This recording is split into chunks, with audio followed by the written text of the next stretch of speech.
So I know it's like a true or false Hmm. type thing. What do you think of the fact or fiction branding? Or do you like true or false better? I like fact or fiction. That sounds cool. I took a lease out on your heart. I took a lease out on your heart. Can I lease that bar? Can I lease that bar? Can I lease that bar? Welcome back, everybody. We are Rough Draft Research. You are the audience, and together we are on a quest for Dynasty domination. How's it going over there, Daniel? Great, man. So good. I tell you, I don't know why nobody cares. Won all my sleeper leagues. Ooh, there you go. Boom, put it in the bag. Big time. That's a good I'll week. take it. I did Yeah. not. I won some key wins. I got some key wins, but not all of them, unfortunately.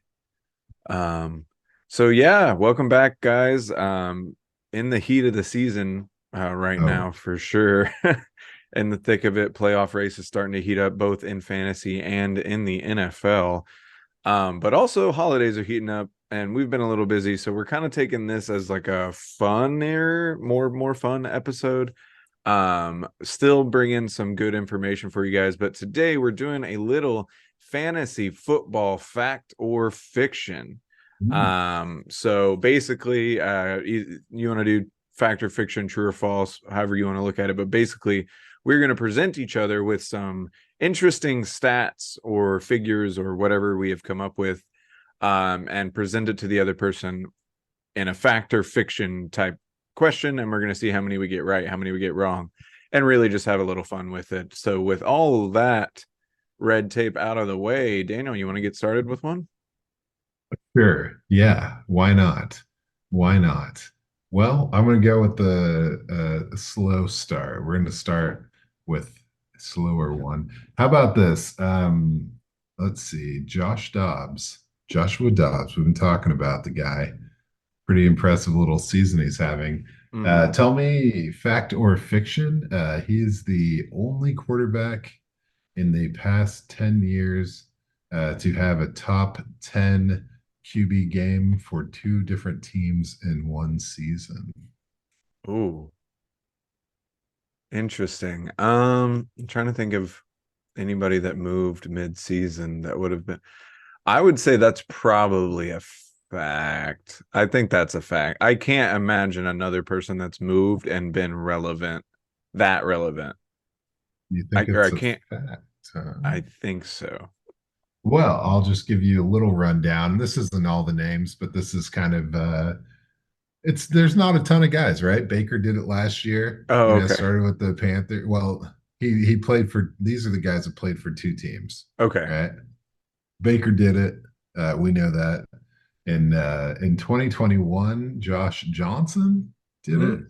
Mm, He played for two teams, the Giants and the Ravens. Ben Hoyer did it in 2017. And then you got to go back. Matt Castle and Brandon Whedon did it in 2015. And then in 2013, Matt Flynn and Josh Freeman did it. So mm. those are your guys that played for two teams. But you are incorrect. This is fiction Oh, because Josh Johnson huh. had a QB a top 10 week with the Giants in week 9 of the 2021 season. And then in week 15, he had a top 10 week with the Baltimore Ravens. Huh. Fun fact, those are like his only two relevant games the entire season. But Awesome. I was like, I thought for sure this was going to be a fact that Josh Dobbs is the Yeah. only guy that did it. But it turns out I Damn. duped my damn self. Coming It out. just goes to show, man, like you just don't see successful quarterbacks getting traded Not mid-season and mid-season. Yeah, it a just doesn't fluke. happen very often. You don't Teams aren't typically letting go of quarterbacks that are being productive. You don't really have a Kyler Murray waiting in the wings, usually coming off an injury, so that you can Mhm. afford to trade away Josh Dobbs. or um, It's just silly, man. And then yeah, of course, hopefully he keeps it up. That was a tough that was four tough. pick game A lot of against the those were Bears, off the man. hands of Mm, receivers, or it was tough. But I just mean, hurts the heart.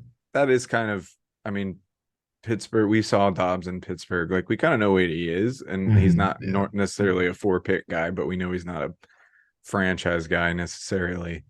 Well, I don't have any quarterback fun stats, Oh. but I do have a tight end one, so I'll go that route. So fact or fiction? Since Zach Ertz's injury, Trey McBride's points per game would be fifth highest on the year, behind only Travis Kelce, TJ Hawkinson, Mark Andrews, and Sam Laporta. Oh man. If Sal, you presented it like a fact, but I want to say fiction. All right.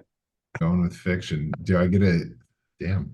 The only reason I want to say when that was like week 3, right? I want to throw like Week 7. week 7. Okay. I want to throw Dalton Kincaid as a spoiler on this, Mm. but I'm probably not right. So you are right that it's fiction, but you're Ah, wrong because he'd be fourth. He'd actually be in front of Sam whoa! Laporta Son since of a week bitch. 7. Sam I'm Laporta's extremely wrong. Sam Laporta's points per game is 13 right now. And since week 7, Trey McBride's points per game is 13.3. So he'd be Okay. slightly above him in the top 4. So I just thought that was pretty Nice. interesting. He's been a consistent tight end 1 since the departure of Zach Ertz, which is nice to see. Hell yeah, it is. Well, Oh, shit, I've got like a soft one for tight ends okay. that I was saving just in case. I didn't know how the episode was going to flow, but fact or fiction, 2023 is the first time we've seen 2 rookie tight ends in the top 12 in the past 5 years. Huh. In the top 12. I want to say No France rookie year wasn't bad, and top 12 wouldn't be crazy for a tight end, but I'm going to say that's a fact. It is a fact. Yeah. Okay. It's really like pretty much it's hard to find one, rookie tight end. It's always been the thing. They take forever to develop, right? Or they're Mm-hmm. somewhat slow to the punch. Yeah, here we are. We've got Dalton Kincaid. It's a tight end 9 on the year, and then we've got Laporta is currently tight end 4. So I don't Yep. know what we're doing here with this. You got to wait for your tight end situation, but they're telling us hell no, man. And then we got Brock Bauer I was coming about to next say year. Brock Bowers coming out next year. We might get a little string of tight ends, and maybe it's just the trend that we're starting to figure out how to get these guys sooner, because the rookie wide receiver market has been booming the last few seasons as well. So maybe they're just Yeah, figuring out man. how to get that with tight ends. Oh yeah, we're making up for those Kyle Pitt drafters. Oh my goodness. Where hesitation comes a buck to the trend, I guess. I have so much stock in Kyle Pitts. He better turn it. He's young. It'll be all right. I didn't have any more tight end ones, but speaking on wide receivers, I can do a quick one real quick. Okay. Fact or fiction? Jackson Smith and Jigba, Jaden Reed, Rashee Rice, and Jonathan Mingo all have the exact same amount of targets. Oh, oh, oh my God, that hurts, man. That can't be true. That it must be a fact if it burns so much hearing it. It is a fact. Yeah, they're Oh all my at God. 55 targets apiece. Mingo, dude. Yeah, it's Damn, tough. man. He's the name that makes that crazy, because the other 3, yeah, that's easy. Honestly, you would think almost Rice might have more, but yeah, Mingo being in there, he's not been the most productive over in Carolina. I mean, that whole offense is we'll see with Frank Reich being gone and everything, but it's tough days for Jonathan Mingo. I mean, yeah, and this is funny, of course, I feel like that was a very good one to pose on me. I don't feel like a lot of people are following the Jonathan Mingo train as hard as I am, you know what I mean? That's So fair. you really did a good job cherry picking uh for me. So it's good to be on the team with the worst well, yeah, yeah, oh, fourth worst passing grade Mm, in the NFL, that's man. tough. Yeah, yeah. Let's talk about some passing grades though, because I think that's kind of an important thing to look at in today's NFL, where it's all high flying, and if you ain't getting it done through the air, it's going to be a little scary for you. That's fair. So, all right, I've got it here. Okay, in the NFL, the bottom 10 teams have 4 wins or less. Okay. 7 of these teams have 4 wins. Of the 3 other teams with less than 4 wins, all of them are in the bottom 5 in pass grade.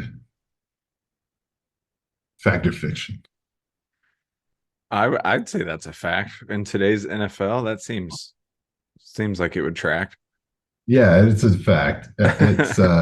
It feels like I should have worded that differently to make it less obvious. Because yeah, those teams are the Cardinals, Mm, the Patriots, and the Panthers, right? gotcha. And so, I Yeah, makes mean, sense. yeah, it's crazy. But I don't know, it gets a little wilder. So you're correct. Good job, man. You are sharp. I like you. You're sharp. But so of those 7 4-win teams, 2 of them actually have a passing grade over 70. Ooh. And that's Tampa Bay Mm. with the 71.2. And the Chargers are a top 10 passing grade at 81.5. Yes. Oh my goodness. Yes. Chargers gonna Charger. That's how you get success, the passing game. It's pretty cool, man. But I got to tell you, man, 6 of the 10 teams with the 4 wins or less have a pass blocking grade under 60. So, I mean, it just makes sense. If your line's not good, your passing's not going to be good, and you're going to suck ass, dude. And so Yeah. there's 12 teams that have 60 or lower for the pass blocking, and there's only 3 teams that have a winning record with that low of a pass blocking grade. And Oof. I don't know, do you want to get in to get some of these? It's kind of funny, but Yeah. you don't have to. Yeah, You we can try. can. What Yeah. is it? Okay. Winning records with a pass blocking grade for your team of under 60. 3 teams. Winning records with pass blocking under 60, and there's 3 of them. Okay. Who wins but cannot pass? This may not be good content because I think forever. Let's go. It's tough. It's tough. Whatever, just give them to me. I don't want to take up so much Ah, time. all right. Pittsburgh, seven Okay, and four. duh. Should have been able to Um, get that. Yeah, second lowest pass blocking in the league. And then you've got San Francisco is like Hmm. the extremely shocking. Their run blocking Yeah. is amazing, but their pass blocking is fifth worst in the league. Huh. But that didn't stop them from being 8-3. And then you got the Seahawks, man. So they're barely squeaking in there at 6-5, but they're also under 60. So I don't know, man. It just goes to show you if you're losing, it's because your pass game sucks, and if your line ain't good, then there's a pretty good chance that you're not good. So what That's up? fair. Start in I, the trenches. I mean, you could probably do that on every single year, and that would track. If you can't Yeah. pass and your line sucks, you're probably not good. Um, well, interesting. I didn't even think about the full team aspect. I should have done some more fun ones there, but let's go with a quick one for you. No, I actually just did a quick one. Let's do a little bit more of a beefy one. Yeah. Fact or fiction? The distance between Tyreek Hill, who's first in receiving yards, And Keenan Oh, Allen, who's second in receiving yards, is larger than the distance between Keenan Allen at 2 and Brandon Ayuk at 10. So basically, the distance between first and second place in receiving yards is larger than second and 10th place. wow. So yeah, I gotta say that sounds like a fact to me.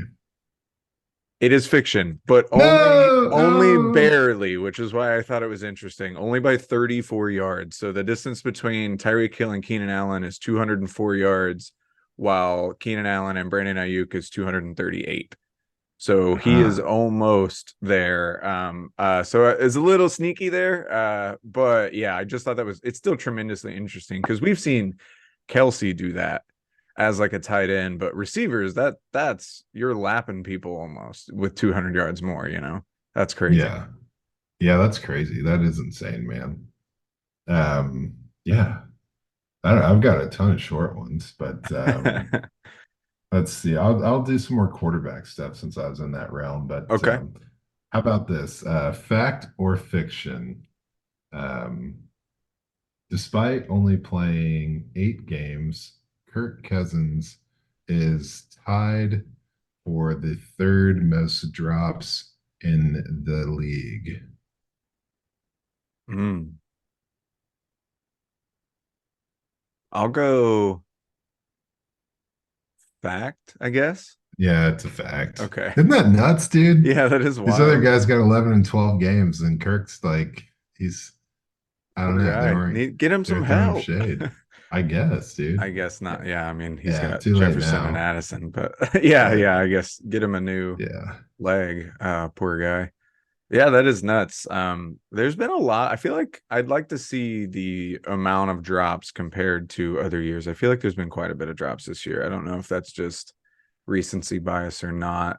Um, in the realm of drops, though, fact or fiction, in terms of rookie wide receivers, Quentin Johnston is behind only Jordan Addison and Puka Nakua in contested targets. oh, that's got to be a fact. It is a fact. Yeah. 15 of Quentin Johnston's 36 targets have been contested, which is 41%. That's Um, insane. he's only caught 4, which is Uh, 26%. And that's just, he's ain't just not good. getting open. So for comparison, 18 of Jordan Addison's 80 have been contested around 22%, and he's caught 6 of them, and 18 of 106 for Puka Nakua, so 16% of his Jeez. targets. And he's caught 7 of them, so roughly 40%. So Huh. it's bad times for Quentin Johnston. He very much is not popping really anywhere, and he's not even getting open, unfortunately. So I just thought that was pretty crazy because I mean, he only has 36 targets, and he's still It's third behind these guys. like forcing the ball to him, or he's just not getting open at all. Yeah, it's just a bad time, really. I don't know. Hopefully that can kind of get some more traction and work out, but right now it is not a good time to be a Quentin Johnson fan. Damn. Yeah. Well, all right. I'm gonna stay on the drops thing. I got one more thing on the drops. Okay. And then I'm done. I'm done with the drops thing. So, okay, how about this? Of quarterbacks with over 120 attempts, Zach Wilson has the lowest drop rate. Hmm. I want to say that's fiction because didn't they just bench Lazard for so many drops? Yeah, it is fiction. He has the Okay. highest drop rate. Oh, wow. The Okay. absolute highest. Yeah, 9.1%. So that's the highest in the league Oh, for wow. guys over 120. So yeah, I feel bad. Not really. Like I don't feel bad for the guy, but I feel like he's getting a bad rap and he's got like shitty O line and the dudes Yeah. are, I mean, the Dropping the most ball. drops per Yeah. attempt. Hmm. Like, what are you gonna do? I'm That is not cheering wild. for him, but Had I got a little not weird. had they not literally just benched Lazard and I read the article about why, then I would have definitely guessed no. I would have Right. not given him the benefit of the doubt. Of course not. I Um, mean, you know. that's wild. That's wild. All right. I'm gonna stay in the receiver room one more time, and then I got two for running backs, and then I will be Okay. out, just so you are aware of where I'm at. So, That's fact similar. or fiction, Puka Nakua is PFF's highest graded rookie wide receiver.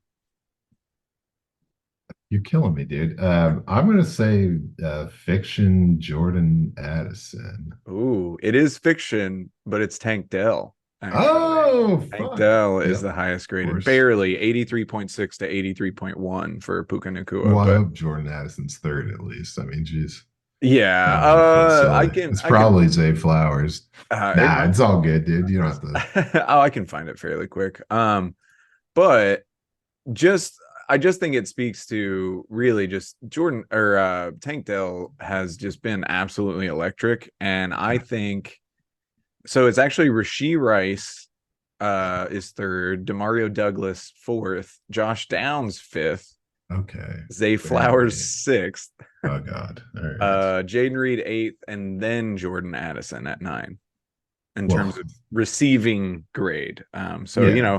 obviously take Touchdown that. numbers, Yeah, take probably. that. Blah, That's blah, blah. PFF stuff. I still think it's interesting. But yeah, speaking on Tank Dell, I mean, I think it really just we need to maybe take height and weight kind of out of it in terms of wide receivers. Maybe not out of it, but like it needs to not be as big of a factor because this guy was a guy who we both, or at least I know I liked coming into the draft, and then just completely got away from him because of his height and weight at the combine. And he's been absolutely electric. And it's not like this little scat stuff that they're just managing to get him on. It is big time plays and him getting open and just making these catches. So hats off to Tank Dell, just an awesome rookie season. And that's I just wanted to throw that one in there.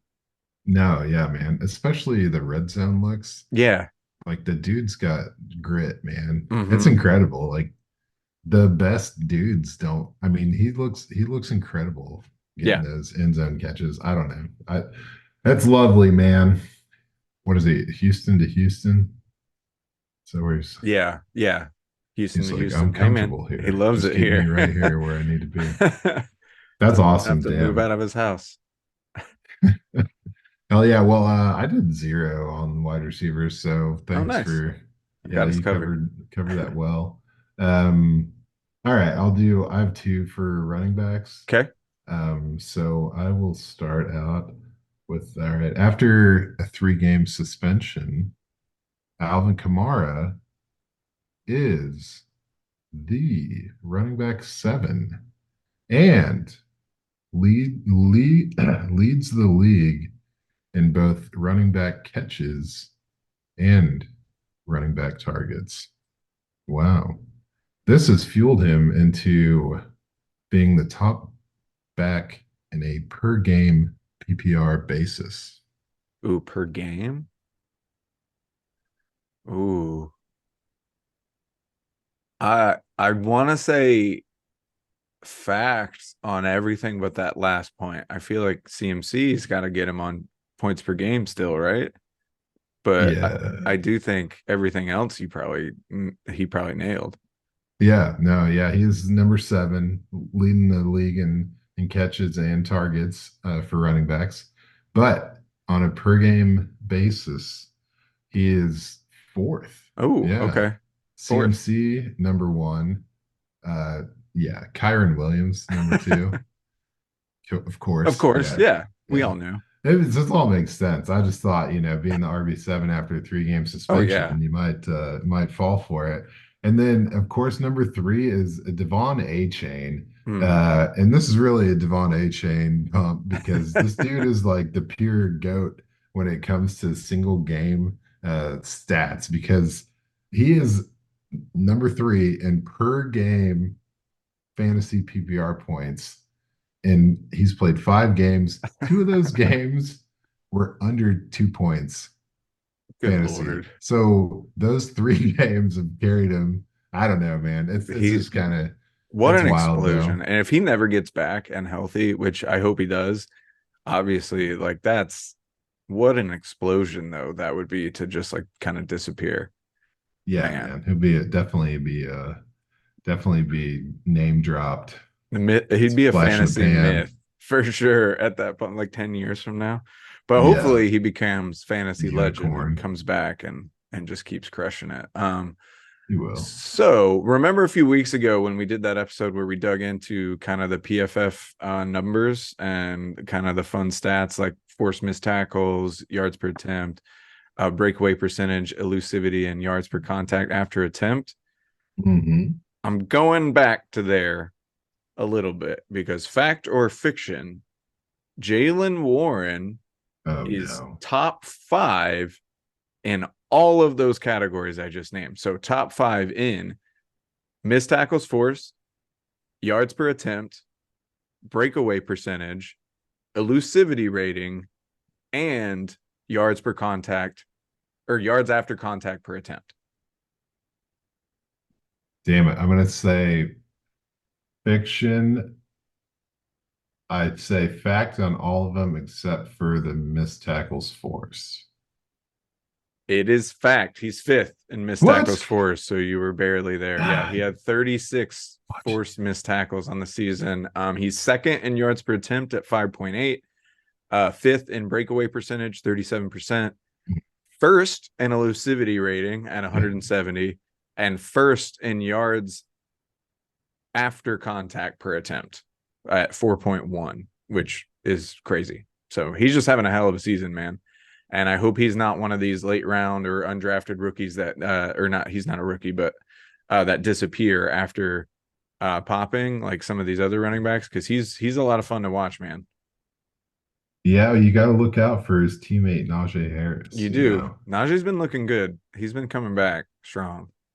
Yeah, man. Did you know fact or fiction on Najee Harris? Oh, Oh, he is top three in the league in breakaway yards percentage.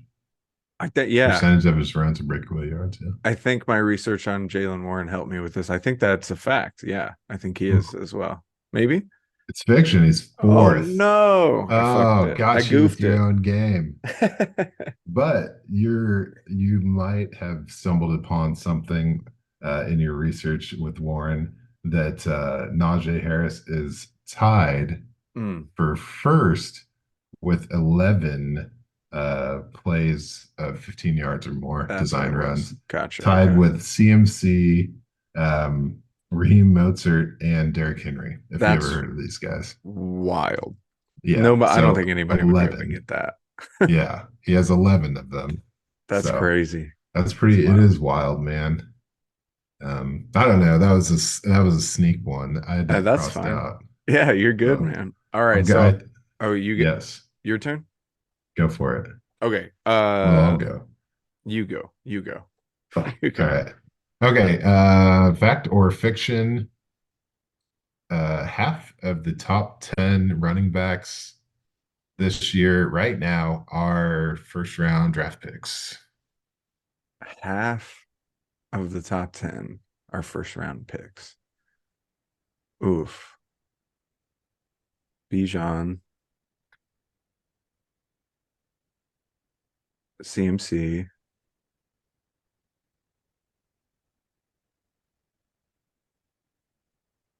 Of the top 10? Yeah. Hmm. Fiction. Oh, what'd you say? Bijan, CMC CMC, and Travis then Etienne, okay, Etienne. Josh Jacobs, Hmm. Jameer Gibbs. It's a fact. Is oh he is 10th, huh? Gibbs is Yeah. 10th. Okay, it is a fact. Yeah, man. So 13 first round running backs have been selected in the past 10 years, Wow. and only two of them have failed to produce a running back 1 year if the current standings this year hold. Hmm. And those two, you could definitely guess, right? In the last 10 years, Yeah, these are the last 5 years, really. failed to produce. Oh, I feel like my guessing is not great this year. Okay. Failed to produce an RB1 season. both of these running backs were on Super Bowl winning teams. CEH Yep, yep, and Sony Michel. yep, yep. There you Okay. go. So That last pretty part helped a wild, lot. huh? Looking out. I don't know. I don't know if that's interesting or not, Oh but no, it is because mine is in a very similar vein. The last one I oh, have. Fact or fiction, 8 of the top 16 running backs, so half of the top 16 are in their first or second season.